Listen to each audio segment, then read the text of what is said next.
Bismillahirrahmanirrahim. Assalamualaikum warahmatullahi wabarakatuh. Bapak Ibu sekalian, jumpa lagi bincang-bincang singkat tentang pemahaman ISO 17025 tahun 2017 untuk laboratorium pengujian dan kalibrasi.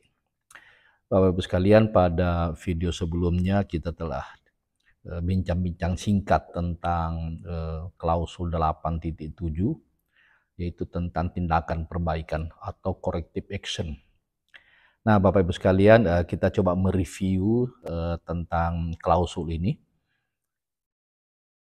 Corrective action itu terjadi jika di dalam laboratorium terjadi ketidaksesuaian atau secara umum dikenal sebagai NC atau non-conformities.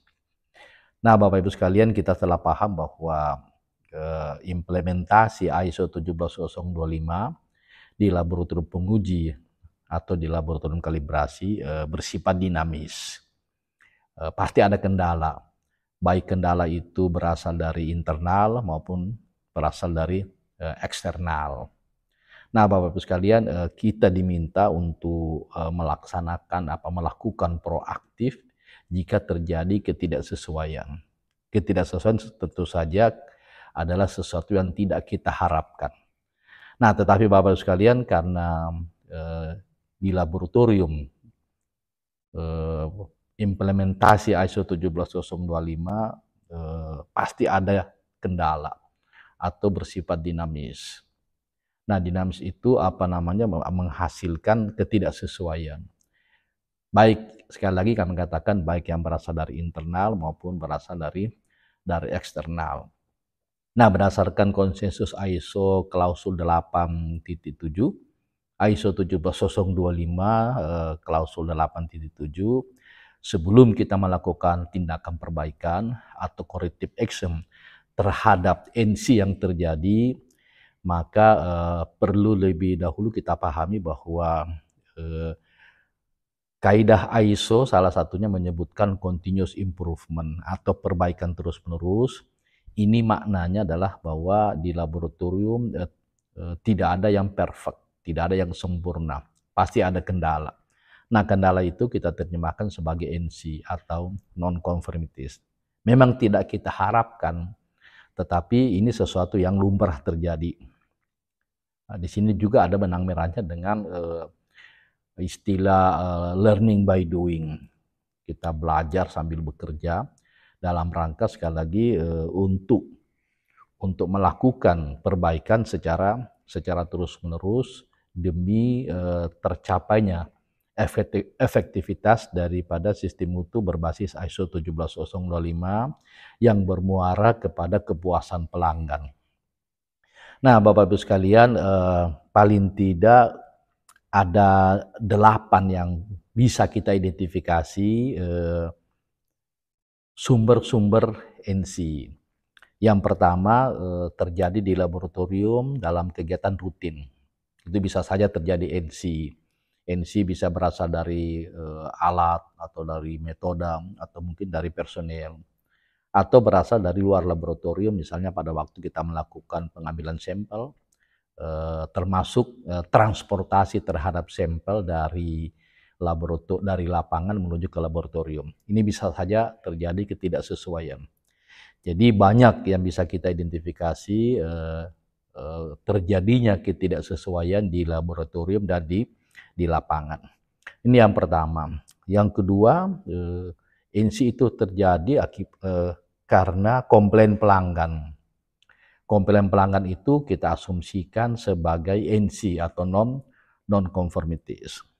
Bisa juga NC terjadi dari proses kita melaksanakan SKP, survei kepuasan pelanggan atau feedback customer. Yang keempat, Bapak Ibu sekalian, NC terjadi pada saat kita melaksanakan audit internal. Audit internal, kita mengaudit sistem mutu kita, pasti kita menemukan NC atau non-conformities. Kemudian yang kelima, NC juga bisa kita temukan pada waktu kita melaksanakan kaji ulang manajemen atau manajemen review. Kemudian yang keenam, NC itu bisa juga kita temukan pada saat pelaksanaan asesmen oleh tim asesor dari dari-kan. Yang ketujuh, NC bisa kita temukan atau bisa terjadi pada saat surveillance dari tim asesor kan. Kemudian yang terakhir, Bapak Ibu sekalian, NC terjadi pada pelaksanaan uji profesiensi atau uji banding antar laboratorium. Nah, Bapak Ibu sekalian, kedelapan ini jika terjadi NC, baik di laboratorium yang pertama, kemudian karena komplain pelanggan, kemudian pada pelaksanaan survei kepuasan pelanggan, kemudian pada pelaksanaan audit internal, kaji oleh manajemen, kemudian pada pelaksanaan asesmen dari kan, surveillance dari kan, dan hasil dari uji profesiensi atau uji banding yang tidak memuaskan. Nah, Bapak-Bapak sekalian, kita diminta untuk melakukan tindakan perbaikan atau corrective action. Tetapi tindakan perbaikan ini tidak bisa kita lakukan kecuali kita awali dengan melakukan investigasi. Mencari akar-akar penyebab terjadinya ketidaksesuaian. Nah, secara umum Bapak-Ibu sekalian, sumber-sumber ketidaksesuaian terhadap NC, yang pertama bisa saja berasal dari human error atau berasal dari kesalahan personel. Mungkin bisa juga berasal dari peralatan. Yang ketiga mungkin bisa berasal dari metode uji yang kita gunakan. Itu sebagai sumber kesalahan. Kemudian bisa saja terjadi NC karena kontaminasi. Kontaminasi silang, baik kontaminasi terhadap sampel, kontaminasi terhadap wear glass, kontaminasi terhadap alat, dan kontaminasi terhadap ruangan. Termasuk di dalamnya terjadinya ketidaksterilan khusus untuk laboratorium yang berbasis mikrobiologi. Kemudian bisa juga sumber-sumber NC itu berasal dari chemical, reagensia. Baik reagensia secara umum maupun reagensia sebagai standar atau CRM, Certified Reference Material. Atau bisa juga sumber-sumber ketidaksesuaian itu berasal dari ketidakkonsistenan personal laboratorium di dalam menerapkan jaminan mutu hasil pengujian. Nah, Bapak-Ibu sekalian,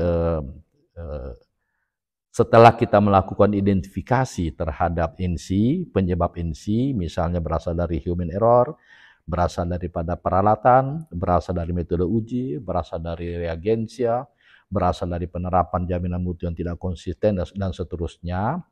Nah, baru kemudian setelah kita ketahui, kita melakukan tindakan perbaikan. Jika NC itu berasal dari alat, maka tindakan perbaikannya fokus kepada alat.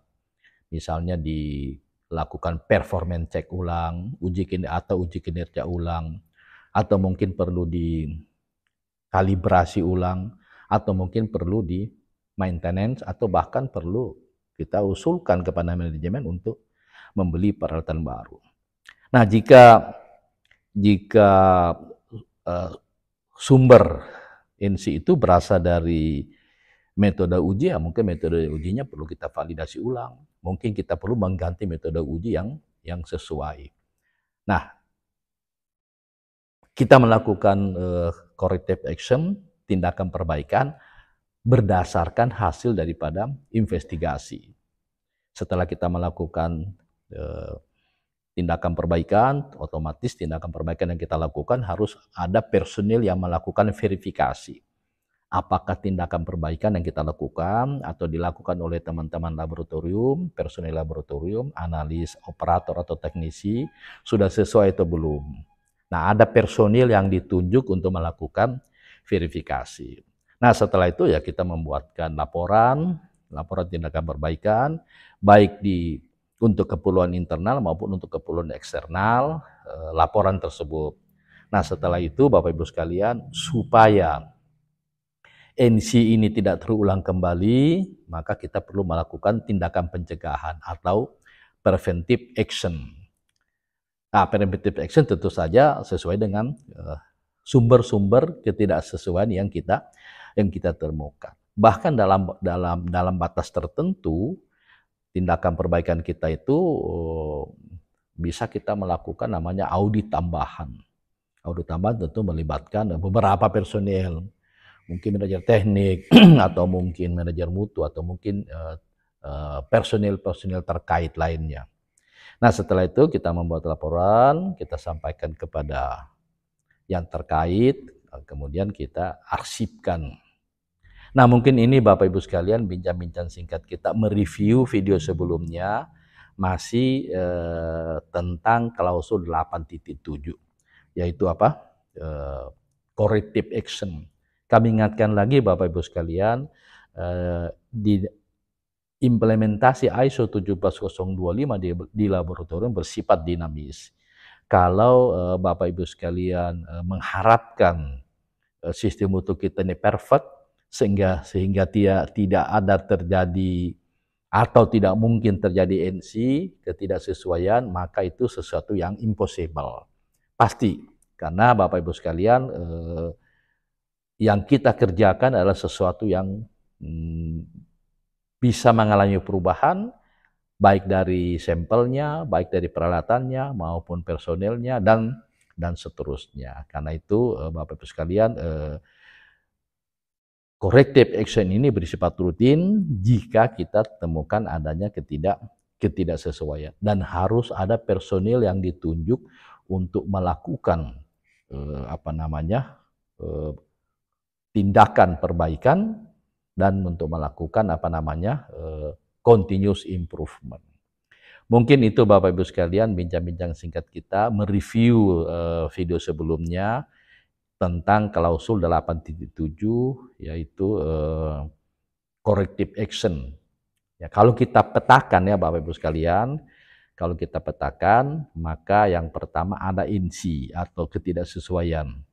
Kemudian kita melakukan investigasi terhadap sumber-sumber penyebab NC, kemudian kita melakukan tindakan perbaikan, kemudian tindakan perbaikan tersebut diverifikasi oleh personil yang berwenang, kemudian kita buatkan laporan, kemudian jika agar tidak terjadi ketidaksesuaian yang berulang, maka perlu dibuatkan tindakan pencegahan atau preventive action, kemudian kita arsipkan. Demikian Bapak Ibu sekalian bincang-bincang singkat kita tentang pemahaman implementasi ISO 17025 khususnya klausul 8.7 corrective action. Continuous improvement adalah kaidah ISO yang bermakna tidak ada lab yang sempurna di dunia ini. Demikian, mohon maaf atas segala kekurangan. Tetap semangat. Jadikan penerapan sistem mutu bermanfaat bagi kehidupan. Assalamualaikum warahmatullahi wabarakatuh.